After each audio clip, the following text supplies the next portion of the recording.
Por último, quería hacer una breve explicación resumiendo un poco todos los aspectos que hemos visto. Y voy a hacer una analogía con una mesa de trabajo, o sea, cómo serían los diferentes componentes si estuviéramos trabajando con las fotos en un entorno de trabajo físico, digamos. Entonces, imaginaos que tenemos una mesa y aquí tenemos unas cuantas fotos que tenemos que ordenar, que alinear, ver qué foto coincide con cuál, o sea, básicamente lo mismo que hace el ordenador en el programa.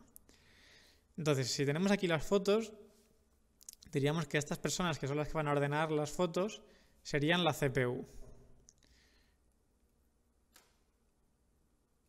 ¿Vale?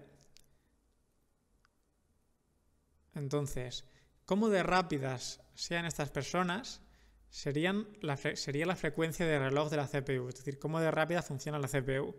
Si eso es una CPU a 2 GB, a 3 GB, lo que sea. Cuántas personas haya será cuántos núcleos tiene la CPU. Es decir, una CPU de un núcleo, de 2 núcleos, de 4 núcleos, etc. Si lo pensáis así, se ve muy claro que hay tareas que solo podrá hacer una persona. Es decir, habrá momentos en los que haya que trabajar con una foto concreta y las demás personas tengan que esperar a que esta persona acabe. Por eso os comentaba que a veces doblar el número de núcleos, es decir, doblar el número de personas que trabajan sobre las fotos, no quiere decir que vaya a ir el doble de rápido. Pero por lo general, pues poner más núcleos a trabajar sobre las fotos hará que vaya mucho más rápido. Eso sería la CPU. Después, la RAM sería comparable con el tamaño de la mesa. El tamaño de la mesa determina cuántas fotos caben a la vez. Es decir, con cuántas fotos podrán trabajar a la vez estas personas. Así también queda claro que si tenemos mucha RAM, si tenemos una mesa muy grande,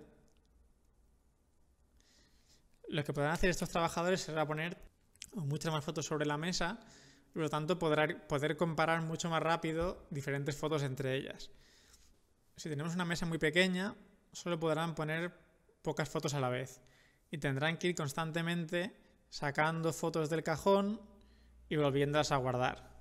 Este proceso tardará tiempo y hará que vaya más lento.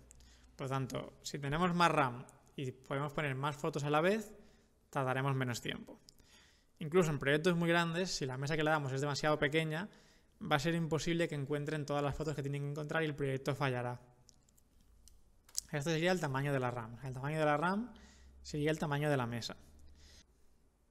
Y por último, estos cajones que hay en la mesa serían equivalentes al disco duro. Es decir, un cajón muy grande será capaz de almacenar muchas fotos.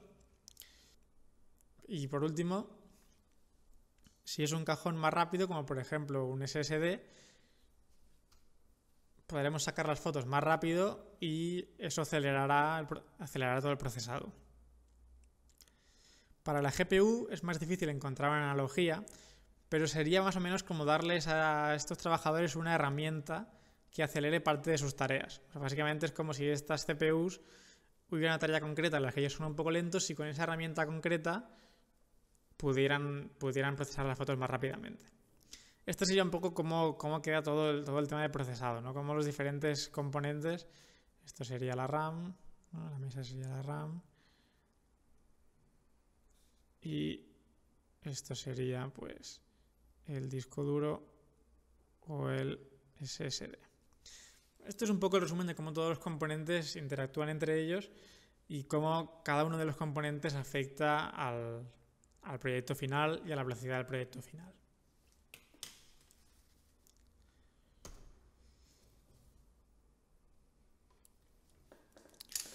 Bueno, por último vamos a ver algunas recomendaciones concretas de configuraciones que yo recomiendo para montar en un ordenador. Ahora ya habéis visto cómo funciona cada componente, pero algunos de vosotros estaréis pensando, bueno, yo quiero alguna recomendación concreta, fácil, que yo sepa que esto funciona bien. Pues bien, he puesto unos ejemplos, ¿no?, de diferentes configuraciones, según cómo de bueno sea el PC que queráis montar. También aquí también tenéis las dos opciones. Podéis comprar ya un PC montado o podéis montarlo vosotros. En mi experiencia, si montáis el ordenador vosotros mismos, sale más o menos un 10-20% más barato que un ordenador montado, pero sobre todo la ventaja importante es que podéis elegir los componentes. Cuando ya sepáis, como hemos visto en este curso, todos los componentes que os interesan, podéis elegir los que se adaptan a vuestras necesidades y montar un ordenador a medida. cosa que si compráis un ordenador montado no podréis hacer. De cualquier manera, incluso si compráis un ordenador ya montado, podéis compararlo con las especificaciones que yo os pongo aquí para saber más o menos en qué rango estaría. Si sería un ordenador básico, digamos, o alto, o muy alto, en comparación con las especificaciones que yo recomiendo. Estas recomendaciones también están basadas en lo que recomienda Pix4D. Las he actualizado y las he modificado un poco, pero tiene una base sólida, que es que los mismos programadores que hacen el programa son los que recomiendan un ordenador de estas características. Entonces vamos a ver los tres componentes. El primero sería el básico, ¿vale? Que tendríamos un i7 de 4 núcleos, 16 GB de RAM DDR4, un disco duro de 2 TB y una GPU. Veis que aquí no hay SSD y solo tenemos 16 GB de RAM. Este básico sería para proyectos de 200 fotos, 300 fotos y los haría muy rápido. También podríamos ocasionalmente darle proyectos de 500 fotos, 1000 fotos y podría hacerlo relativamente bien. Después tendríamos el alto. El alto sería un procesador de 6 núcleos, tendría 32 GB de RAM y ya incluiría un SSD y un disco duro. Es decir, aquí no lo escribo, pero entiendo que tienes un SSD para procesar y a la vez un disco duro para almacenar las imágenes. Y después una tarjeta gráfica algo más buena. Este ordenador sería el que yo recomiendo si queréis procesar constantemente proyectos de 500 fotos, 1000 fotos y queréis que vaya bastante rápido. A partir de 1000 fotos ya empezará a ir un poco más lento, pero podrá hacerlo sin problemas. Simplemente tardará un poco más, pero en un momento se quedará parado ni tendrá ningún problema. Y por último tenéis la configuración muy alta, que no es recomendable en casi ninguno de los casos porque aquí el precio sube mucho y sin embargo el rendimiento no sube tanto como el precio.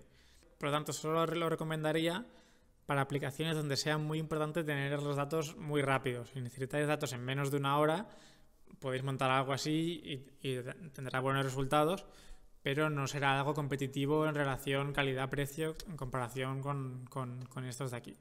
Esto sería casi un superordenador y sería esto, una CPU de servidor, 256 GB de RAM, un SSD de 1 TB y luego las gráficas más potentes que hay ahora mismo, que sería la GTX 1080 o la GTX Titan X.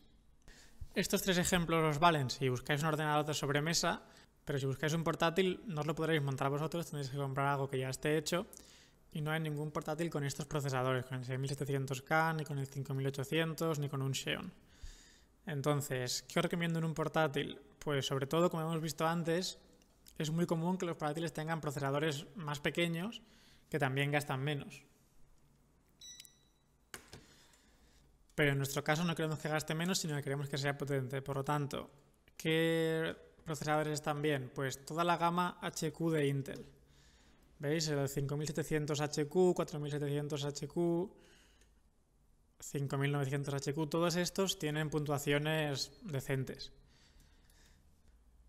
Entonces, ¿qué ordenadores tienen procesadores como estos? Pues un ejemplo de un ordenador que además tiene un cliente y le va muy bien es un MSI. No sé el modelo concreto, pero bueno, podéis buscar modelos de MSI y como veis tienen un procesador 6700 HQ, tiene solo 8 GB de RAM, esto no nos serviría, tendríamos que coger normalmente 16, y luego tiene un disco duro de 1 TB y además un SSD de 256 GB. Y además tiene una gráfica NVIDIA.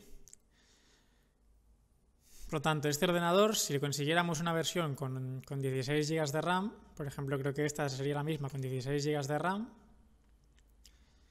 sería un ordenador equivalente al ordenador que yo ponía antes como ordenador bajo. ¿Vale? Sí, de hecho, la gráfica es la 960, pero la M, que es de procesador, es un poco más lenta. La RAM creo que es de DDR4.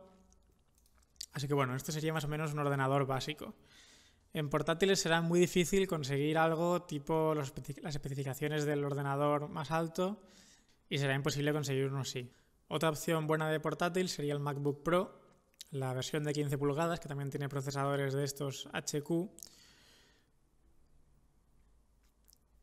Pero lo que pasa es que el precio es bastante más alto. O sea, para montar un ordenador comparable a este MSI seguramente os iréis al doble de precio, más o menos en un ordenador de Apple.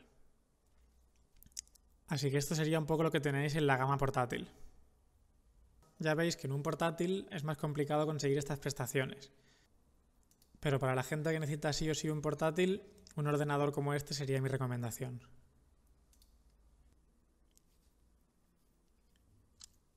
Y nada más, esta sería un poco mi recomendación de los tipos de ordenadores que se pueden montar o que se pueden comprar.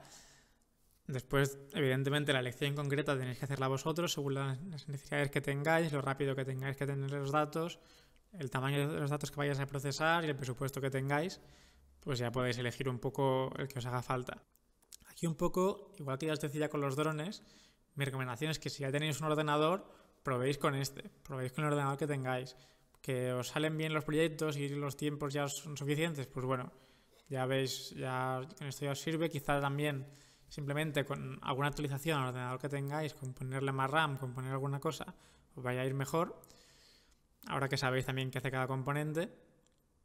Y nada, aquí mi recomendación es un poco como con los drones, que si ya tenéis alguno, pues de momento aprovechéis probéis a hacer varios proyectos con él, veis si va suficientemente rápido, si consigue procesar los proyectos o no, y a partir de aquí pues ya podéis ir viendo si con este ordenador vais a tener suficiente, si tenéis que hacer alguna mejora, a lo mejor tenéis que poner algo más de RAM o alguna mejora concreta, o si os vale la pena directamente comprar un ordenador nuevo que tenga estas características y que sea lo más adecuado para procesado de imágenes.